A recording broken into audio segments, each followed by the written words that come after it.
Yesterday, September 1st, made it 2 months since the passage of Hurricane Beryl. Devastating, catastrophic Hurricane Beryl destroyed Carriacou, Pichimatnik, and other Grenadine islands.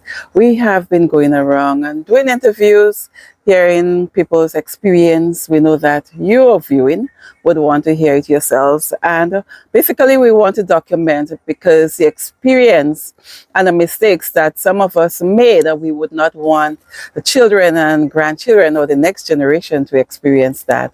Many people have said that they did not prepare for the hurricane. Many also said that they went out during the eye of the hurricane. To those of you who are viewing on Facebook, be sure to follow. And those of you who are viewing on YouTube, make sure you subscribe to our channel. Bessie is here with me today. Bessie, you're behind camera. Bessie, are you there? As usual, they may not hear me because you guys have the mic. Half of the microphones. But yes, I am here. right. Can't wait to hear the stories. It's not really a story, it's an experience. It's fact. Yeah, experience. In fact, yeah. Not you say stories now. I will make it into a story. We gave our story last Sunday. A little bit. We had to do another live carry on. There's plenty more things you can tell you, right? I would want for Fabulous and Lisa now to do a live. I mean, even though we were in the same shelter, the same area, but I mean, telling us about there's so many things that we missed out during our interview. I think that Fabulous and Lisa need to do an interview as well. But today, with us, we have the mayor. He's the mayor of Culture Trade and Country Boys, Mr. Godwin Moses, the Moseman. Moseman did an interview, I think it was 2 years ago while you all were in Grenada, and you spoke about him being a baker back then, and when he got married, and when you were peeping through the window and all that. But today, we are by Moseman at his house, and this is where he was for Hurricane Beryl, and he's going to tell us of the experience of himself, his family. Michael is here as well. He might chip in at some point, but Moseman, good afternoon to you. Good afternoon. How are you, Moseman? Well, after Beryl, I'm quite fine. How are you, Moseman? I say I'm quite fine. I mean, after Beryl, I'm lucky to be alive, and thank God for surviving. Yes, so you're one of those who are thanking God for life. Moseman, did you prepare for the hurricane? Well, I prepared, yes, but sometimes the hours they say the hurricane was supposed to come, I tell myself, look at the change course, move away, right?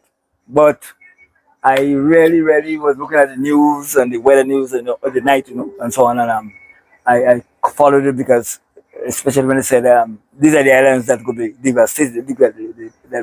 Well, as a matter of fact, the weatherman say he would like to see what the islands look like after the hurricane. Oh, he did say that? Yes, he said so. Ah. And I started getting kind of shaky. But I say I ain't going nowhere because Bobo a day. Stand your grounds. I stand your grounds. So even though you live in a wooden house, you thought, okay, it was going to withstand the hurricane? Yes, because I noticed in time past that people left their homes and go to shelter, and the home remains standing and the shelter get damaged, even the shelter itself. Right. Well, I cannot say that you experienced Janet. No. You're too much a young boy for that. No. But I mean, even Emily, I expect Emily, because my house got damaged in Emily. Oh, but Emily was a kick compared to Beryl. Yeah, of course, yeah. So I said to myself, I'm not going anywhere because I didn't go anywhere in Emily. And Ivan stood here in my house again when Ivan passed. He didn't damage Carriacou much, but I mean, I stood there looking at the wind. I could see the wind and the coconut trees lying flat. But it just passed me and it went away, right? No. Yeah, so that's the kind of thing. But I didn't go anyway. Okay. So that was the night, that was June 30th. Yeah. All right. So tell us about July 1st. Did you sleep the night? No. I keep walking up and down the house. Yeah. Anxiety? Because I say, well, I'm waiting to see he really gonna come into it, you know. Right. And the rest of them, my family was sleeping, but I keep walking up and down As a man of the house. and looking to make sure, thinking about where I'm gonna put them or where we're gonna go if anything, you know, happen. Mm-hmm. So I didn't sleep really. Okay. The morning of the hurricane, 6 o'clock the morning, you looked outside. What did you see? Well, nothing happened at 6 o'clock. Okay. I thought everything was well. Fine anyway. By that time, I said, well, nothing. What did the weatherman says? By 8 or 8:30, something might happen. Mm-hmm. But nothing happened until about 10. After 10. Oh, really? Yeah. Because you're in the hollow? Yes. By 7 o'clock in Bel Air was kicking up. No. Well, by 10 down here. Ah. And then I was in front of the door, in the front of my house, and I was really looking for it, looking to see if he coming into it, you know. And then the wind started come across me, not coming to me, man. And I see a man go to by me, started dance. Doing a kind of magical polka thing. I never see she dance, but she was dancing.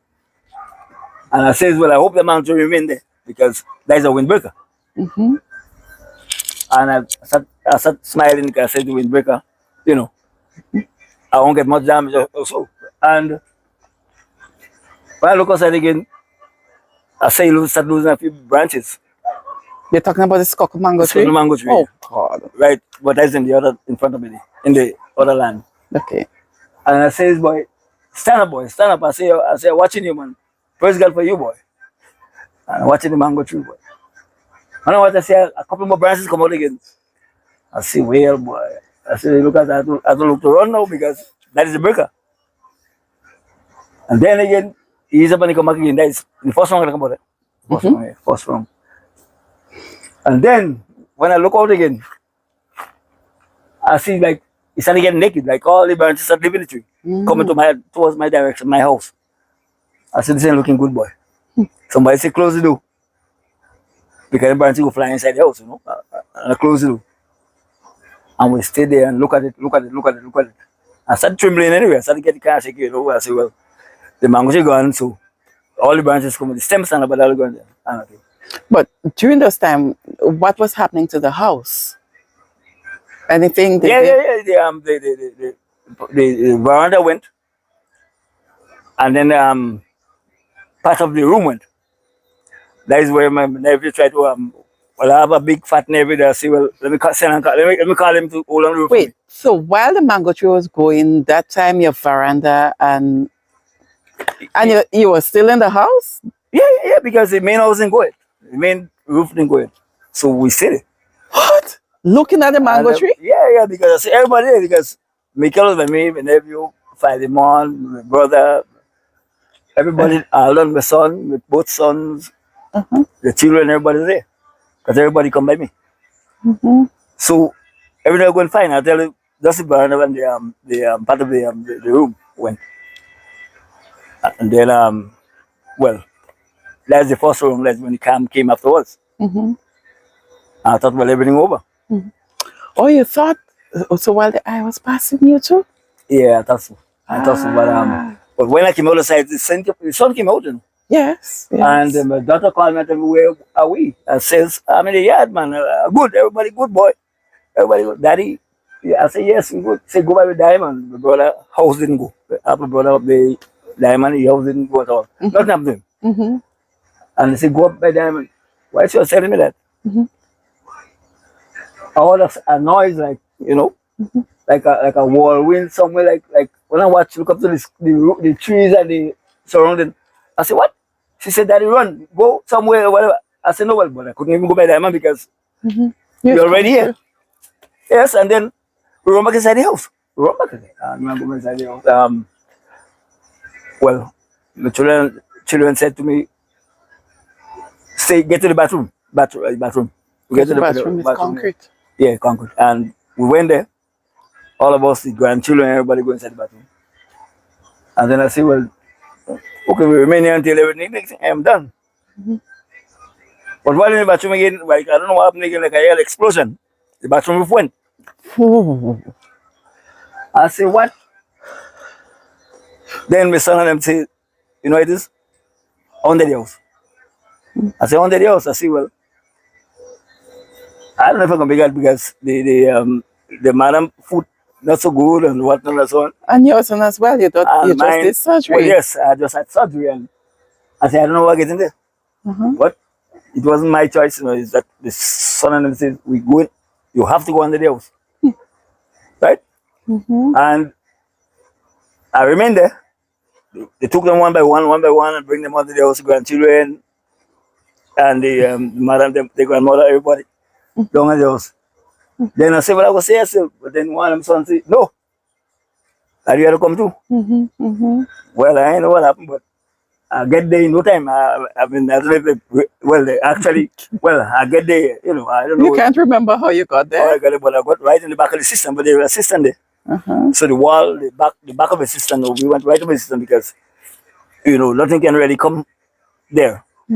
And then we stayed in the corner, everybody. Well, we put some towel around the children. And, well, the wind started going crazy. And one of my sons says, there's some barrel. We have some barrel under the house with some stuff in it. So he lined the barrel up. So at least he can get to us. So anything that hit the barrel, you know what I'm saying? Because then we have another plan about the place. And we stay under it. But I was very sick here. I was very sick. I want them to say, Daddy, you all right? But I had to say yes because people say no, he was whatever. You know what I'm saying? I a master. So I said, yes, I'm good, man. But I was regular shaking. Shake like when you got fish on a fish yes, I said, I'm good.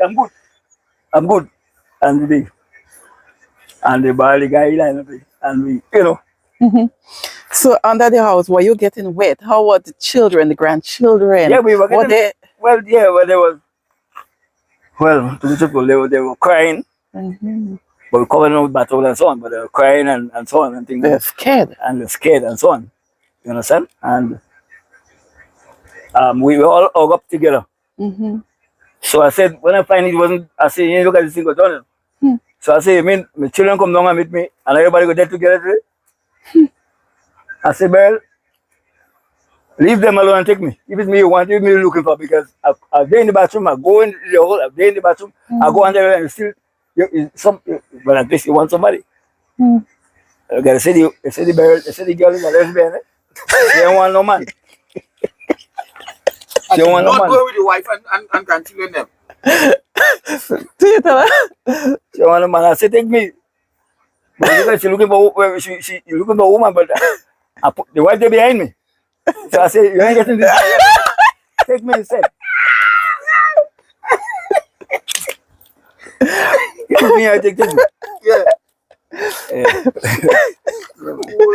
So, wow. Moseman, that was a lot. That was a lot. I mean, I can imagine you all, I mean, you having to get from inside to outside together with Alice, the grandchildren, the children, everybody. And then we were speaking to Mikael. Mikael gave us his side of the story. He told us while they were trying to come out with the galvanized, hitting the side of the house, damaging the house. Imagine it was someone in your family that galvanized hit. And so what happened to here? Watch. Governor come on there, see the bottom. Then I'm going inside. Down here. A fly, man. So that's where y'all passed to come out? Pass out there and go inside. So the galvanized nearly take somebody then? Yep. I tell fireman I had to go. I see Mose, when you back I do. Wow. I see the come fire. And y'all go. Cry like a soldier, man. But I can't pass it right now. And that's why we keep saying, thank God this hurricane came in the day and not in the night, Moseman. Exactly. Because what we did there, it was the night time. We didn't see the go under the house. We not, you know, we didn't see the galvanized coming. Right, that's another thing. So then everything happened better. Yeah, another one that is thanking God for life. I mean, a lot happened during the storm. We're thanking God for life, and as I say, we're going to build back stronger and better. Right, Moseman? Yes, of course. So, how are you coping? I mean, it's 2 months after. How things with you, your family? Notice that you have tarpaulin on your house. Yes, but I'm coping well. You know, I never really give up, and we are there. Well, I mean, every time the rain comes, we have to keep putting buckets and catching water, mopping and doing all kind of things and so on. And that's what I can take really, but until something is done, you know. But every time right now when the wind blow, I hear the tarpaulin flap. As they kind of shake it because I think something coming again, you know. Yes, yes. So listen, I could testify to that. So prior to Hurricane Beryl, before I go to bed at night, I always look at something to relax my mind so I could fall asleep. So I would put on a video with a lot of rain, a lot of thunderstorm to fall asleep. And it's like, no, when I put it on at night, it gets me a bit scared. I don't want to hear it. You understand? Yeah, so Yes. I can understand That's what I'm saying. Yeah. Yeah. Every time, like you know, like sometimes they call it like you're traumatized. You're still Like, traumatized, yes. something like that, you know. But well, this month is September, and so that's the time that we're working the real month for the hurricane. Right. So, I'm still kind of looking not looking forward to hurricane, Yes. but hoping that the month should finish already. So that's I mean. Well, September and October, I mean, Well, they say it's now the busiest time, well, Yeah. the worst time for the hurricanes. Sometime last week, they were telling them the Leeward Island may experience a tropical storm or a tropical Depression cyclone or or something.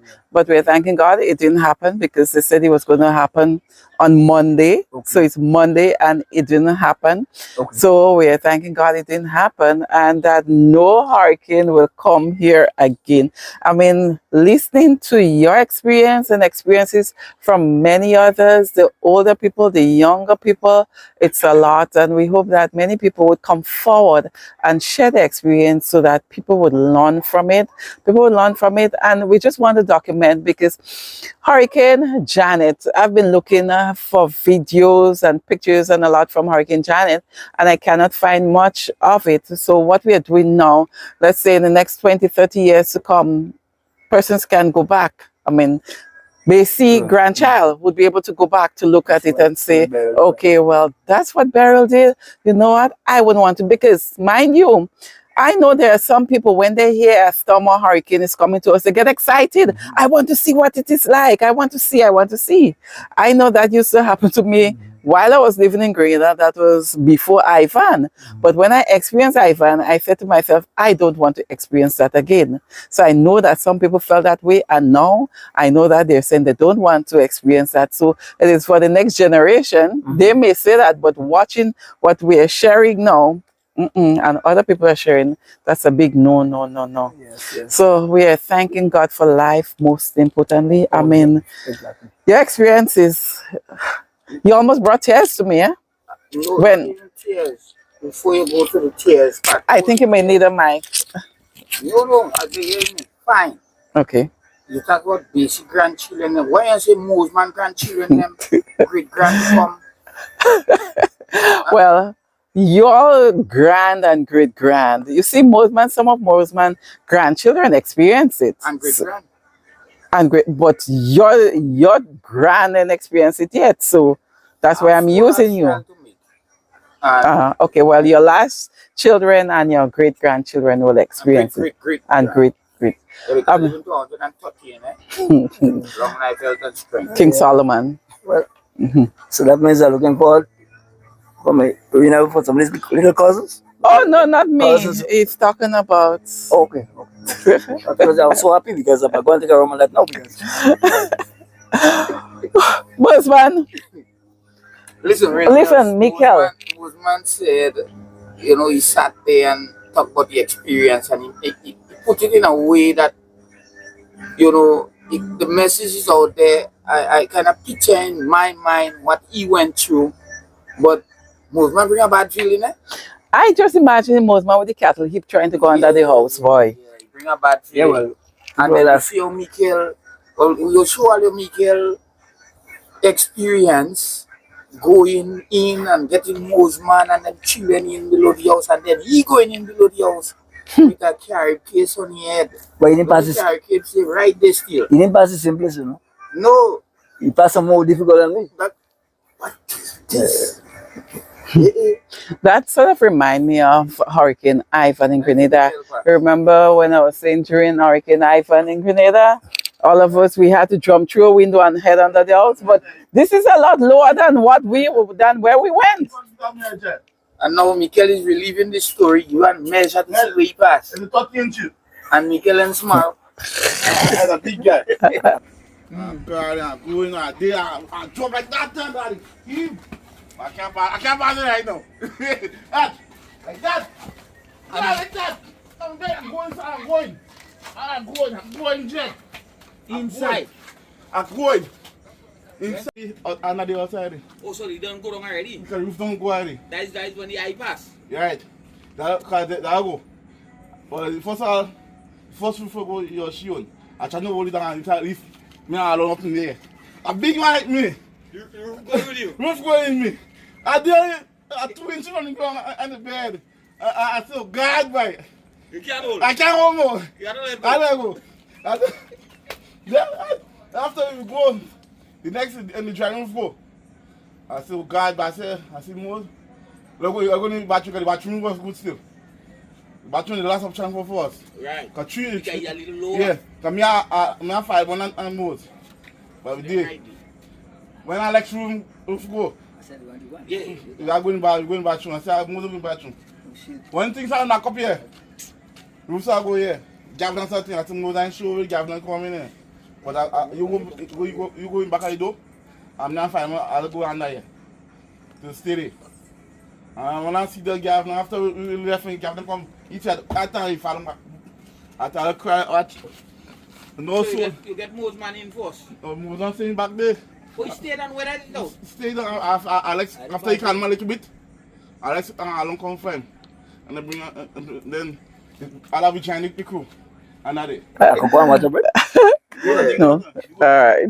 So Moseman is asking if you can watch your bread. As we said, we interviewed Moseman previously as a baker, and Moseman is making some hot bread on the inside there. And I'm going to eat bread and cheese just now. So Moseman, thank you very much for your interview. I mean, you've been through a lot.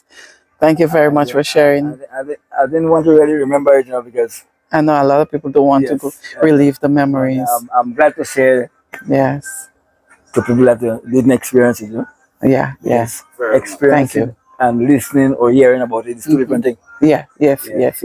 And to those of you who are viewing this, if you know of anyone or if you're viewing it and you want to share experience, be sure to contact Basie 423-6391 or myself 533-0825. So Basie 423-6391, myself 533-0825. Yeah, link us up. Let us know whether you want to share your Beryl story. Thank you very much. Until next time. Bye for now. Bye bye.